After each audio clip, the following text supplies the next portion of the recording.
Welcome to Everything Life and Real Estate. Let's get started with our hosts, Linda McKissick and Dana Gentry.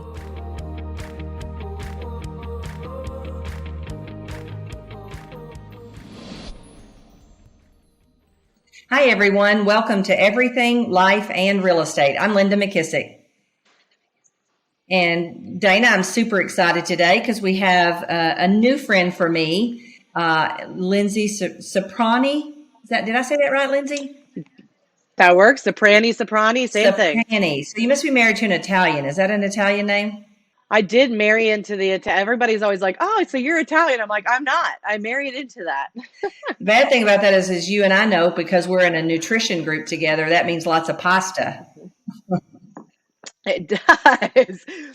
So rice pasta it is, right? Absolutely. Well, Lindsay, I've super enjoyed getting to know you, and I'm super excited for Dana and our tribe to listen to you and get to know you better. So kind of tell us, if you will, what's your real estate journey been like, and how did you land where you actually are today, where you help realtors do something I think that's amazing, but how'd you land there? So tell us about it. All right. So, gosh, I think it was almost 15 years now. So it's coming up on 15 years, which is crazy to me. I had known Matt Fedek for years, and Matt came after me and said, hey, would you consider coming and running my team? And at that time, I was running the Society of Motion Pictures and Television Engineers, which was it's a nonprofit for engineers that do all things in television and movies.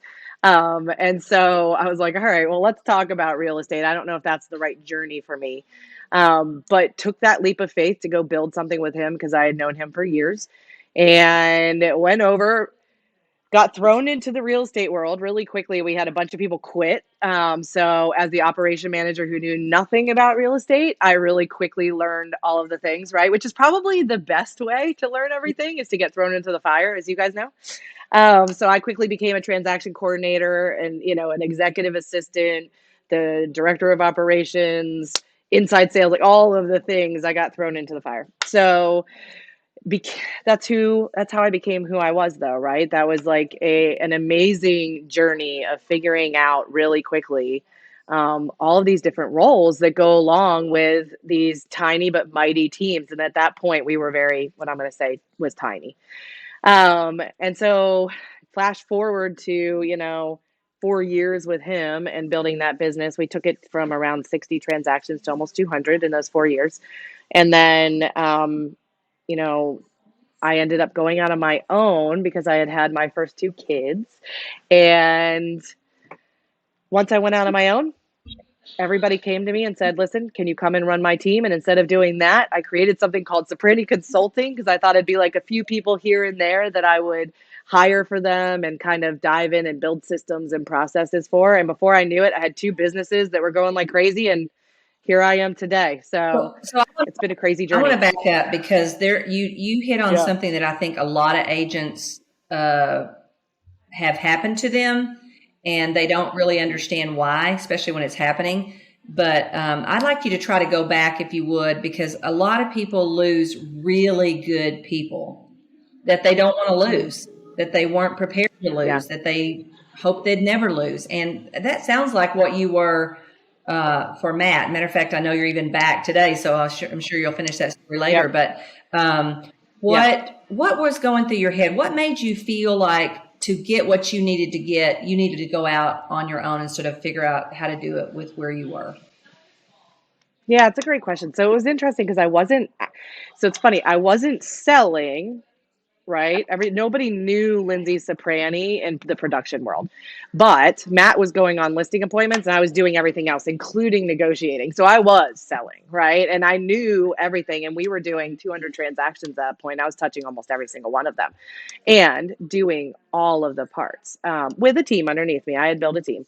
And so I had gotten to a point where being on a salary and, bringing in clients of my own and not being able to totally work them or make the money that I thought I could make, I kept seeing that over and over again. And I think that's what happens, right? Is, okay, well, if I'm going to do this, I can do this on my own.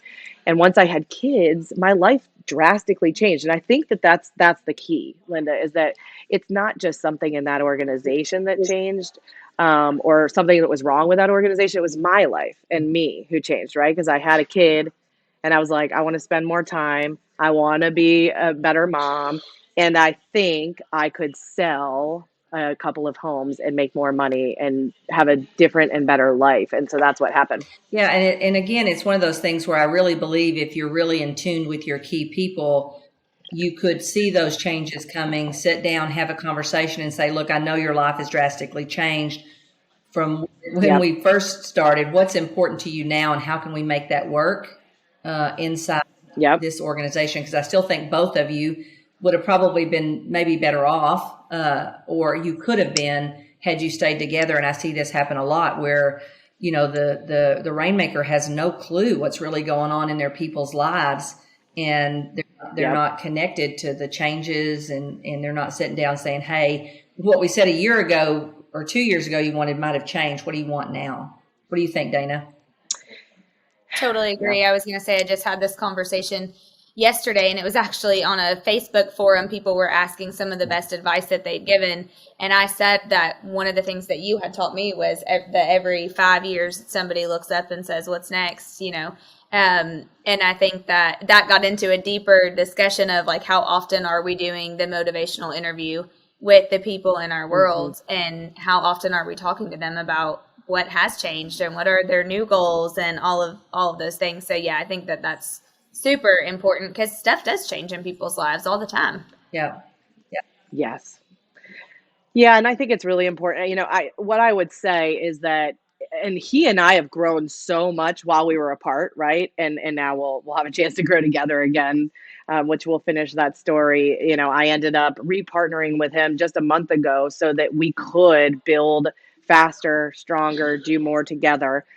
We truly believe that we can do that. And so we brought the two businesses back together because I have the Ciprani Consulting too, right? I was still at the helm of two businesses and not locating the people from within, which I do like to grow my businesses from within. I think that's the best way to raise somebody up to take over. But it's interesting. A lot of the people that were in Matt's world were there because I hired them 10 years ago. And so being able to come back to those people that I started with, I trained, and bring the two teams together was going to be powerful. But we would both tell you that we grew through all of that, and that we were not meeting with each other the way that we should have been. And he didn't have he didn't really know how I was feeling about things until it was too late. Yeah. And I didn't give him the shot at keeping me or figuring it out. It was very, hey, I'm going to go do this. And so we should have had more conversations around it, because I would have been smarter. Yeah. It was a good learning lesson. Awesome. So you're one of those unique people that actually has a real organizational side and, can sell also. That's kind of a unique gift.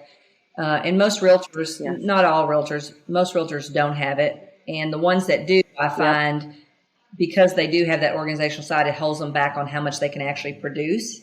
Or if they have too much of just the organizational side and not enough of the ability to multiply things, then they get stuck in the weeds of doing that kind of stuff. What do you see from where you sit and the people you help? What do you see some of the struggles realtors have? Yeah, it's interesting.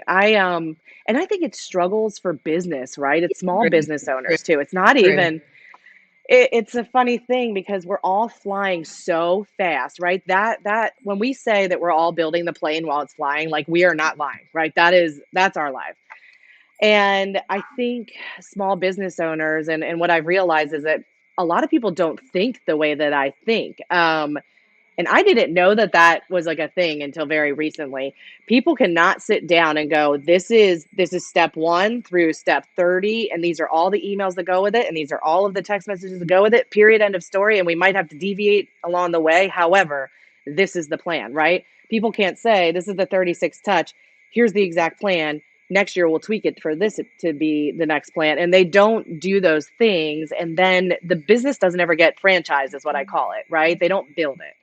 And so they just keep selling, and they try to sell more to get themselves out of the bad places that they're in, instead of stopping and building and actually putting those plans together so that you can take it to the next level, right? That's what takes us from E to P, the entrepreneurial to the purposeful piece. And so what I've realized is that there aren't a lot of people like me in the world. And I think you actually have to find that person that can come alongside of an entrepreneur and really put the plans in place around almost everything that we do, right? Everything we do, there should be a plan around. Yeah, so true. I just got off of, at 9 on Fridays, I do a call with all the leadership teams in my market centers, and we're redoing this book, the Team Success Handbook.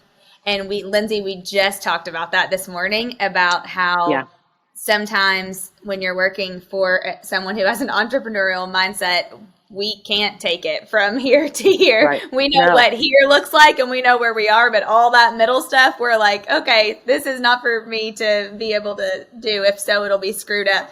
But it was, we got into an almost 30-minute conversation, which was great because we ended up talking out some stuff just around how most entrepreneurial mindsets are, what is the end result going to look like, and how can we get it there?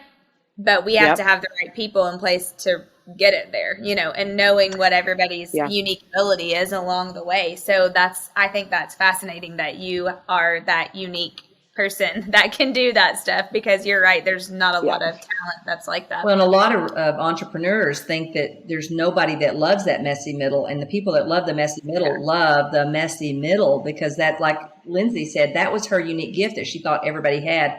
And you and I have talked about this, Dana. Everybody's unique ability is something that is so easy for them. They think it's easy for everybody. Yeah. Yes. And it's funny, right? Like, I always used to think, well, if I can find, a super organized person, they'll figure out how to organize it. We all think that, like, any operations person should be able to, but it's actually not true. Like, unless they have a starting place of, like, here's a template of what might happen, then they can work within that and figure it out. But it's very hard. That's why not everybody can go into a CRM and build a CRM. That's why we've got so many small businesses that want the CRM to be something that they're living in, and they never actually get there because the organizer, the operational person that's in there, has figured out their way of living, whether it's through spreadsheets or whatever it is, right? I clear everything out of my inbox and my email, and then I leave all the things that I haven't done in there until I get it done, right? That's what an organized person would do. But it takes, I think, a whole nother systems person to sit down and go, okay, but here are all the things, right? So E-Myth is my favorite book around this stuff, because it truly talks about, it talks about the baker, right? And how this woman loves her, baking her cakes, and she does it the same way every single time, and it tastes the same. And then as she gets bigger and has to build a business, she's starting to hate it, because now all of a sudden nobody can make the cakes taste the way that it used to, because she never stopped to show them exactly how she did it and what all, didn't write down all the ingredients and all those things. And so she didn't franchise it, right? She didn't create the process around it. And therefore, now the cakes aren't as good. And so it's a funny thing, right? That actually needs to happen in order for you to be successful. So, Lindsay, I have a question. Do you use Kolbe at all in your assessments? I don't. We've talked about it. I used to love that. And then when I got in the Keller Williams world, I adopted all of their things and went away from it. But I know that you're a big believer. Yeah. Well, my question to you was, one thing that was an upgrade thinking on my part when I was bringing people into my world. When you first start bringing people in the world, you just want somebody who gets this crazy stuff off of you, right? And I used to really struggle hiring that person, because I thought I was doing something to someone. And Dan Sullivan, on his program yesterday I was involved with, he said a very powerful thing. He said, delegation feels awful. It feels like you're giving something to a lesser person. That's why we don't do it well. We don't like it.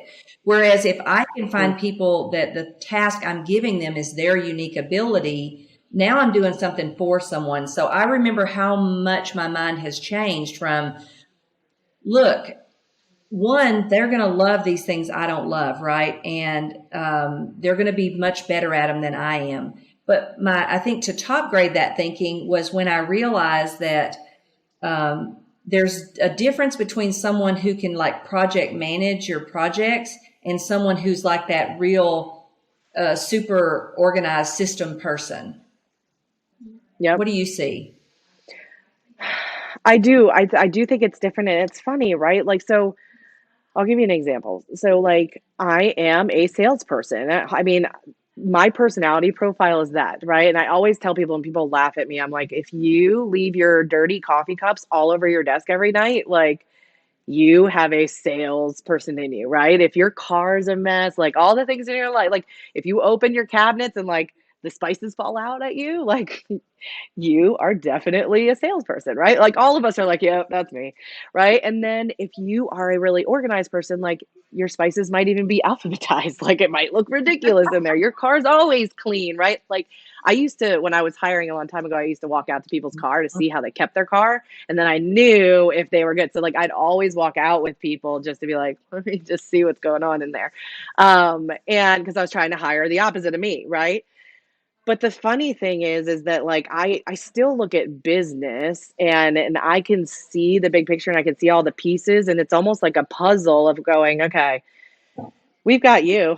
You might be better here because these are I love that you say it's unique what are you guys calling it? Unique unique ability. I was going to say unique gifts, but yeah, unique ability, right? Your unique ability is over here and you love talking to people. So let's switch your role. And sometimes I think that there are those people that they can be organized if they have to. So like I can create an entire Google Drive and organize everything and be really thorough and really good when I stop and go, this is what I'm doing and this is what I'm focused on right now. However, it wasn't like that's not my natural like I'm going to go create chaos for a lot of people, but I will sit down and organize that stuff. And so I do think that there are people out there, right? It's the integrator. And if you look at rocket fuel, the integrator isn't always the implementer. The integrator is the person that can figure out how to make everything work and put all those pieces together and drive the business. So they could be a high D. They could be all kinds of things on the assessment, right? Yeah, and I think that's where we get in trouble is we think behaviorally means their skills, and it doesn't necessarily doesn't. I mean, what it sounds like to me is you're a sales behavior, but you're a simplifier personality, right? And so that doesn't mean you can't do either one. It just means left to your own accord. Which one would you prefer to do 100% of the time if everything wasn't working? Which one would you go to? I was going to say that's actually been, and it's been a big aha for me too, coming back into Matt's world, very visionary, right? Like big thinker doing really big things. And I consider myself a visionary to a certain degree, right? I've created Ciprani Consulting. I figured it out. But if you really look at Ciprani Consulting is a consulting company that puts the systems and the processes in place for real estate agents and small business owners that simplify their life, right? I've simplified everything into templates. So it's like, hey, let's just stick you in these things and then we'll give you the roadmap to make you successful. Same thing with recruiting. We have simplified the process to be like, we're only going to bring you in when we need you because otherwise you just mess up the whole process, right? And we take them through it and make them stick to a process. So in a funny way, my visionary like aspects of me still were very like to do, like they were very to do's if you look at it all and very like structured in it. Whereas Matt will come in and be like, we're going to go get this company that's going to allow us to be an iBuyer and we're going to be able to do bridge loans and we're going to fix everything. I'm like, oh, okay. But then I get that and I'm like, here's how we're going to do it. We need the website and all the things, right? And so in a funny way, I'm the integrator to somebody like that. But most people would look at me as a visionary, but I don't actually see myself that way. So does that make sense? Yeah, it does. I think you're one or the other doesn't mean you can't do the other. It just means your best skill used in the whole equation of everything. Yeah. Lindsay, so for someone that's never heard of Ciprani Consulting, like what exactly is it that you do? Yeah.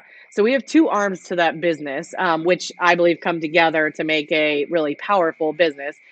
We have the recruiting arm, right? And so we actually will recruit for, we say all things real estate that have a salary associated. So we are not currently recruiting for agents because that's a little tough. But anything that has a salary we'll go for. So including team leaders or CEOs, all kinds of stuff. And then on top of that, what we do is we have these, what I call training programs or consulting programs. So it's not coaching, it's very different. We are going to come alongside of you.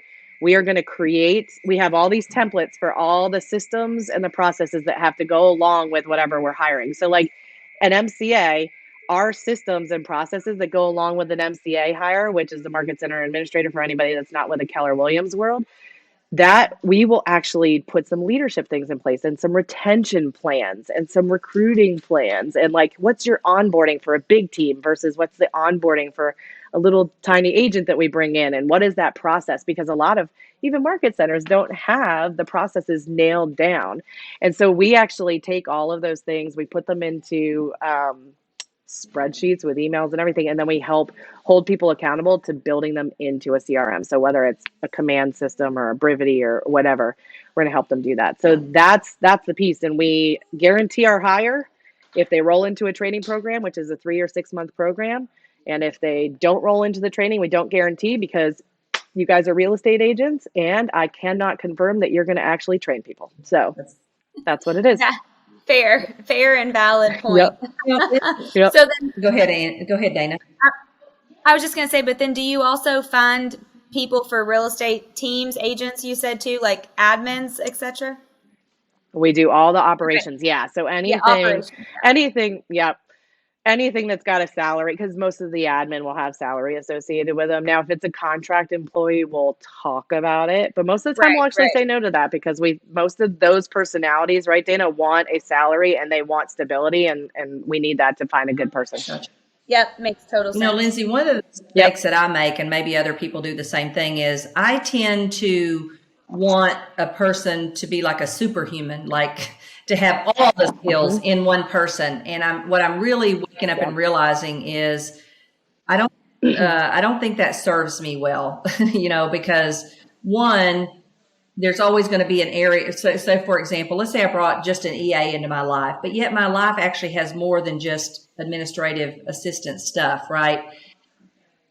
Yeah. So kind of talk about that. What's your thoughts around helping people understand if they need 2 people instead of 1 person? Or do you see that a lot with entrepreneurs? They want one superhuman instead of really saying, hey, if I really need an executive assistant, what skills and behavior do they need? And then if I need a project manager, what do they need? Does that make sense? That's such a good question. I think that's so good, Linda, because I feel like a lot of people think that one person can do everything, and we want them to, and then we try to make them, and then we're disappointed. Well, and then we force them out, right? So like one of the biggest things that we're seeing as a pattern in our hiring, so now we've been doing this for 9 years, right? Now I can see the pattern on the amount of people that we, in the operations world, that we chase out of this business that never come back. So they don't go get another admin position. They get the heck out of real estate. And so people are always like, why can't we find people that are experienced? I'm like, because they hated it and they got out. So we got to try to treat them better to keep them in here, right? In my opinion, there are 2 types of operations brains. And I talk about this a lot. There is kind of like the mama bear, like more creative, still very organized person, but they've got the creative side of them going a little more. Normally the S is higher there. So if we're just looking at the DISC as an assessment, that S tends to be higher there. And they are the ones that can help create community. They can be the heart of a team. They can be the heart of just your small, like little office, all those things. Then you've got the other one who's going to be more rigid, right? And they're going to be the task-oriented, driven, fast one. But they're not the ones that are going to love on everybody, right? So it just depends on what your world looks like. I believe we actually need both of them. So like it's kind of a funny thing is if you look at like Ciprani Consulting is a great example. And I did a funny little video on this with 2 of my people in there. I have Sam and I have Linzee. Linzee is like the task-driven, like, you know, sometimes she'll be like, I feel like my empathy is broken. Like, I don't know if I have that. Right. And she just is like, do the things. This is what I do. And she gets things done and she's fast and furious. And she comes alongside of somebody like me and we can be a powerhouse together. Right. But we can also bulldoze over an entire team of people if we're not careful. Then you've got Sam, who's like feeling everything and knows when people are upset and are like really aware of those things and can be the mama bear, loving and picking up the pieces behind us a little bit. I truly think that you need both of them. And Sam tends to be the more creative person. Now, can Linzee stop and be creative or have templates that she can use to like put things on social media, whatever? Yes. But like Sam's going to be the one that's going to want to like write copy or write descriptions on properties or, love on the other, people or clients and things of that nature. Linzee's going to want to send an email. She doesn't want to talk to a client. Is Linzee a CD or a DC, or what's her behavior? DC. She showed up as an SC in my world, but we've made her retake things often. Yeah. And so we've converted her to a DC. I've either trained it into her or that was her natural tendency, and she came to me when she was really young. But Sam's an SC, and it's a funny thing to watch those two personalities, but I believe we need them both in our lives. And I think like when you look at Gary's, the millionaire real estate agent, and all those things that we look at the models there, I believe he had something really powerful and just didn't really give the details, right? So I'm going to simplify it for you in my world. It is that first hire is the Linzee. It's the executive assistant. It's the one who's getting things done really fast and is all about tasks, taking as much off of you as they can. And it's fine if they just email and they don't talk to clients. That's your job. And then that second hire is the one that can love on clients, to do all the creative things, do all the marketing things, and take that all off of you, and really wants to love on people, right? And then that's the powerhouse couple that you move forward with, in my opinion. Yeah. Right. You are literally giving me so many. So I'm making a team leader hire right now in Columbus, and I've been struggling for the last 2 weeks because I feel like it needs to be two people. And I mean, the team leader is one person, but I feel like it needs to be two people because this is an existing market center and they've been very used to one certain style team leader, which was definitely the mama bear that created the community, held their hand. So I have the seasoned agents who've been there for years who that's what they crave. The new people just want somebody to come in and tell them how to grow their business, and I need them to recruit and all those things. And so I just keep going back and forth. And I had my coaching call yesterday and I said, I think it's two people. I feel like I'm trying to make this be one person and it's not working. Mm-hmm. Or who's your MCA? Is it is there a mama bear in there, or is it I'm a task driven delivering things? Because you can bounce off of that person too, right? They can be in leadership and they can have some of that too. And you can use them to be what you need if there's enough time in the day. So there might not be two. But that's also why I do look at that role sometimes and I go, do we need the true headhunter, cold caller, like go, go, go, alongside of I'm going to manage all you crazy agents that I love, and I'm going to love on you, and I'm going to go to lunch with you, and I'm going to make you feel so good. I do sometimes look at that model and go, man, if we had enough money floating through all of those places, it'd be great to be able to do both because, that's where the power comes with having those two people that can love on people. And I think there are a unique group that's 1% of the 1%ers. 1% of the 1%ers. They can do both. They can do both. But that's a very small percentage. So I think you go with your eyes wide open and say, I either find that 1% of 1%er, or I maybe look at doing two people because I need both in that world. Yeah, that's right. Right. And it's funny, that 1%, Linda, don't you agree that, I think I can go in those two directions, right? That's what's made me a little bit powerful in some of the businesses that I'm in. But in my stress, I will go in one direction. I'll either be the driver and that's all you see, or I'm going to become an emotional basket case. So it's just like, who's showing up today, right? And so I think it's an interesting thing because even whilst that you have somebody that can do it, the moment that we put the massive stress on them, one of those two comes out, right? That's a great point, Linzee. Matter of fact,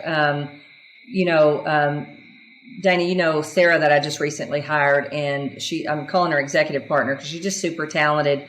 And when she read that book, that Team Success Handbook, she said she realized something about herself, that when she's not as confident, she leans to more of that organizational type person. But what she hasn't liked about her previous jobs is they weren't in the entrepreneurial world. So that's, Yeah. I mean, I thought that was very insightful, that what she wants to be is in the entrepreneurial world. Now, time will tell whether she wants to be the entrepreneur or she doesn't, right? Yeah. And it leads back to the very first thing we talked about, you know, until we can find a way that she can get what she thinks she's going to get if she goes out to be the entrepreneur, then, you know, she will go be the entrepreneur. Otherwise, she likes both, and when she's not as secure, she'll lean more towards the organizational piece. I thought that was very insightful of her. You know, that reminds me, Linda, of what John Maxwell taught us, which is, he said, we're all like lemons, and when we're squeezed, what's on the inside is going to come out. Yeah, and that's kind of what you said. That's what you said, Lindsay, too. And that's true. I mean, we can probably, those of us that are high achievers or talented, I mean, we can do multiple things, but when we're squeezed or pressed, really what is truly on the inside is what's going to come out, or what we're going to navigate towards. Yeah, I love that. My directness definitely is what comes out. I've had to work over the years to not, because under stress, under anger is always fear, right? So I immediately go to, oh God, we got to fix this. And what's the problem? So, but learning that about your hire would be important. And so what would be some ways people could figure out before they hire someone, which one will they go to under stress? So, I think that's probably the hardest thing, right? Like, so under stress, I'm going to go to I'm going to cry it out. That's who I am. And it's really funny. I cry and become a mess. And then I'm like, all right, this is what we're going to do. And I know the path, because it's almost like I just got to get whatever's happening to me out. And then I'm releasing it. And then I'm like, okay, let's go, and then I go, and then I'm like straight, like arrow go, and there's no stopping, right? And so I have some of that stuff. I think we all do. I don't know that you ever fully see that until you're in business with each other, unless you do a trial period. And I, my contracts that we help people draft, we don't fully write contracts. We make the agents do that, but we give them examples, and all of them, I'm like, hey, this is a trial period of 60 days because let's see how we do. And this is just as much of an interview for me as it is for you. And it's funny, I've had admin, operations personalities that have come back and been like, I don't like this. What does this mean? And I'm like, hey, it's an interview for me too. Like, let's just make sure. And by the way, I will help you figure out your next role if we decide that this isn't right for each other, right? And you have to calm their nerves and help them understand that, right? And they may not take the job because it might feel too uncertain for them. Yeah. But I truly think that that's the best way, because we're in interviews, even if we put them to the test, they're going to show up in their best light, right? We all do when we're interviewing, and then things unravel when we're together. And so I think 60 days everybody always says 90 days, 60 days is enough time to like, figure it out. We're going to make them stress, right? I mean, we're small businesses, so we're going to do something to upset them. That's just a matter of time. And, once that happens, then you can really see how they're going to go about it. And I truly believe that however they show up, if they are a talented, smart person, it doesn't matter what happens there. It's just, okay, this is how you're going to show up. This is how I show up when you do that. And how do we navigate that and make sure that we do well together? And what's the communication style, and what do we have to say to each other so that we're all right? Do we need a safe word or something? How do we handle each other? And it's all communication. Got it.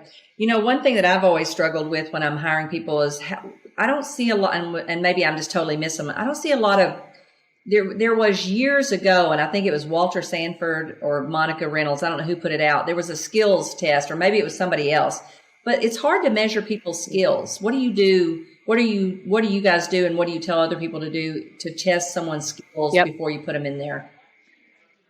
Yeah. So if we're worried about it, there's a number of things. So we are very scenario driven in our hiring. That is something that I feel like a lot of the processes that are taught at Keller Williams and in a lot of different places, like I do not think that people really truly find problem solvers the way that we need it. That is in real estate. If you just look at real estate and really small business, again, I'm going to go back to just in the small business world, like we need problem solvers alongside of us. Like everything can't come to us or it's a bottleneck and it stops at us. Right. Mm-hmm. And so, I love to scenario with people to just put them on the spot and see how they think. And we have a number of those scenarios that we have. And it's great because you can just watch them. I mean, you watch the wheels turn. The ones that are quiet for a couple minutes and don't just start talking and really think through what's going on and then present their offer. I mean, their answer is like, they're gold for me. And then there's other ones that process through it. They talk through it. And then you can really see like, okay, this person's going to stop and go internal and then deliver what they think is the right move, right? Which is, by the way, that's that Linzee personality. That's that very to-do list, like go fast, go hard. That's that person. They stop and think and then tell you what they think. And then the creative person is going to talk through. They want to communicate and get there with you, right? A lot of the time. So that's those two personalities. You can see it right then and there on scenarios. But then on top of that, if we are struggling and we're like, we need to know if this person's good, there's a lot of really cool things you can do. So my favorite way of testing, there's two of my favorite ways, but I'll give you my very favorite. So to get a cake almost anywhere in any city for $12 is actually a challenge, like a nice cake, right? And not a grocery store cake, by the way. And so like from a bakery to get something for $12 is a challenge. So we tell people that we would like for them to call all the bakeries in the area and tell these bakeries that we would like to order a lot of cakes for our clients, right? So we want to give them postcards that we send out that will say, hey, happy birthday. We want to buy you a cake on us.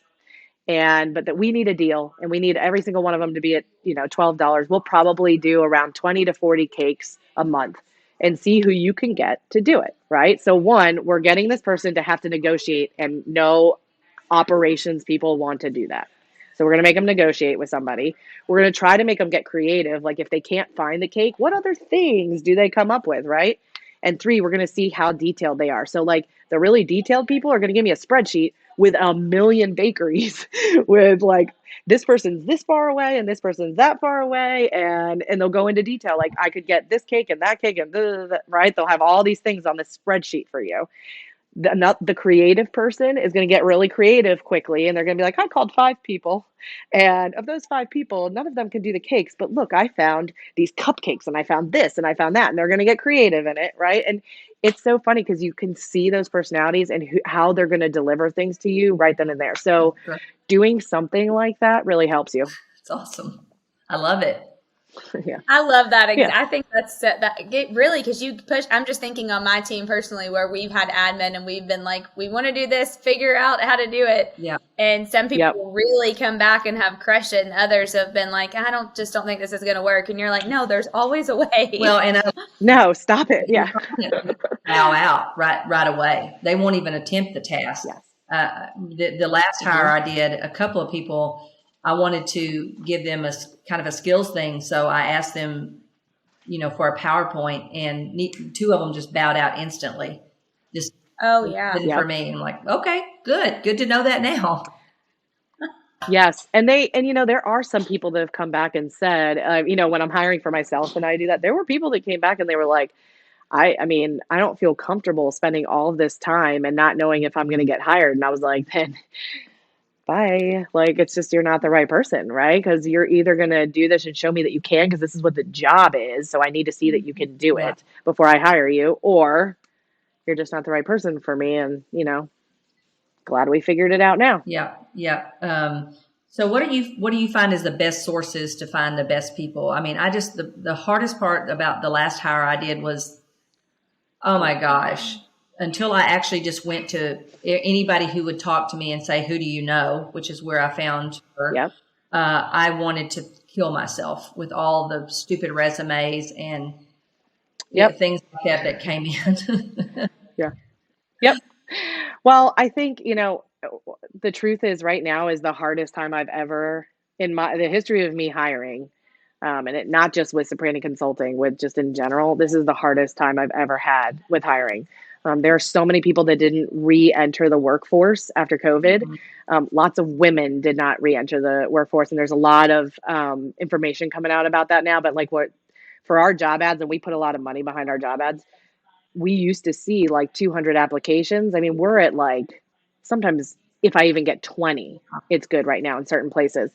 And so we're seeing that we're having to spend a lot more money. So LinkedIn still, it's a good place, but it's expensive. So like you could pay $50 to $100 for like a 4-day stint of getting it in front of people and maybe get 2 applicants. But in my, what we've seen is that those 2 applicants are normally pretty good, right? So is it worth it? I don't know. WiseHire, I think everybody has really gravitated to WiseHire because of the disc that's in there. And the person who created that, he's great. He's got a great product, and I've seen them really start to soar. So I do always suggest that if you're hiring on your own, that's a great place. But I mean, call your sphere. You did the exact right thing. So what you just said is the exact right thing. And it's funny, we just did on my podcast yesterday, we just interviewed 2 people, and it was funny. It was like, we were talking about their best hire that they made and how did they make it. And he got so specific, and he literally put a list of very specific things. And it was like bullet points, like the person that we need are, these things, and sent it out to their sphere, and had 2 people come back that were like, you have to interview this person. And now this guy is running their team and just so great. But it was because they got really specific. So I think you have to know exactly what you want. And by the way, it can't be 2 different personalities meshed into one, because remember, it really, truly, it's one or the other, unless you have some crazy person that can live in both of those worlds. And there's not a lot of us. So I would say you have to be really specific about it. That's a good point, because my CFO that's been with me for, 19 years, she was one of my sellers. 8 of my best agents in one of my offices were my past clients. The girl that I have now, Sarah, that's working with me, comes from someone at my church. So true. It's, and I've gotten where I ask everybody, if we're looking for someone, I ask everyone, hey, I don't know if you know anybody, but here's kind of what we're looking for. And I think put ads out where it's almost talking them out of the job. If this kind of bothers you, need not apply. Yes. Well, and something I need to create for you too, Linda, I'm going to put it on my list. I teach on what I call the WOW card, and those are out everywhere. But if you keep cards in your bag that say WOW, just business cards, and they say WOW on the front, it says, you've given me amazing service. Like if you're out at a restaurant, for example, and you hand them the card, and you're like, hey, if you're ever looking for a new position, like I'd love to talk to you. Because if they go above and beyond and they're awesome, it's like, hey, let's convert you to real estate, right? I mean, that's what the true recruiters, and I was like, we're looking for that talent all over the place, right? And so I keep WOW cards, and I hand them out all, like there are so many times when I've been like in a cab, or just like driving with somebody, like at anywhere, like even at family reunion, right? And I'm like, hey, you should be in real estate, right? And I always ask them, I'm like, all my Uber drivers, I'm like, how many people have tried to convert you to real estate? And they're like, you're the first one. I'm like, well, that's stupid. I'm like, here's the card. Right? And so I'm trying to talk to everybody all the time about that, and I think all of us should be. We should be on the hunt for talent all the time. Yeah, so true. Yeah. Totally agree. So true.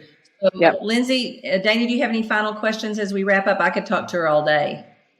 I know, man. I mean, well, first of all, the WOW card, I'm thinking I'm totally making those. I love that. That's a great idea. Thank you for the idea. Yeah. I was doing an event the end of last year in Columbus at this place, and the girl that helped us from the front desk was, amazing. And so, of course, I'm trying to start up conversation with her and buttering her up. And at the end, I'm like, talking to her with another one of my coworkers that was there. And then all of a sudden around the corner comes her boss, and she's like, now I hear you talking to her. Don't think about taking her from us. So now I'm thinking, man, I could have easily just handed her one of those cards and been like, call me. Yes. Yeah. Always. No, I love it. And awesome. And it's funny, like they might get other people's business cards. That's why the WOW card, it's very clear that like, hi, I want to hire you. Let's be in business. Right. So it's just different. I'll get you guys a copy of it. Well, a compliment always. I always say the thing about a compliment is nobody ever gets enough of them, and nobody minds a new one. And I always love to say, you Yeah. might be good in my business, or has anyone told you might be good in my business if they're a great waitress? Ooh, I love that. So awesome. I love that. So Lindsay, you mentioned a podcast. So tell our audience the ways that they can learn more from you. I mean, we could have gone on for 2 episodes. So where can they, where can they, if they want to, if they don't want to figure all this stuff out, and spend hours learning and mastering how to hire people, how can they find your service? And then what's your podcast? Yeah, so we have the Leader Equation podcast. It is all about the operations and the, entrepreneur and their relationship together, which nobody talks about enough. So Christy Belt Grossman and I partnered together for that. She is the ops boss queen. She only coaches operations professionals. And so we do that podcast. You can find us live every Thursday, almost every Thursday at 3:30, and then it goes out everywhere. So the Leader Equation. And then we also have, you can reach me by going to my website. So that is Ciprani Consulting, which if I had known that we were going to get big, I would have never named it my name that nobody could spell, but it's CIPRANI.com. So CipraniConsulting.com. And you can get on my calendar there by clicking, and then obviously reach out to us, which is team, TEAM, at CipraniConsulting.com. We would love to get to know you and love to put processes and systems in place and help you hire. So awesome. Love it. Love it. This has been awesome. Thank you, Lindsay. Thank you. Thank you so much for having me. Oh, my pleasure. So remember, if you have not hit subscribe before, be sure and do that right now. And the best way you can give Dana and I a compliment is to pass our podcast along to anyone else that you feel would get benefit from the conversations that we have from talented people like Lindsay, like we've had today. If you have a question, comment, or a challenge that you'd like for Dana and I to help you with, reach out to us, info at Everything Life and Real Estate. So Dana, I guess I'll see you next week. And Lindsay, I'll see you on Marco Polo. Sounds good. Thank you so much, you guys. You guys are amazing. We love listening to you. Thanks, Lindsay. Be sure to subscribe for more business strategies and tactics to inspire you to live an abundant real estate life. Don't forget to rate and review so we can bring you the best content. Find this and other valuable information at everythinglifeandrealestate.com.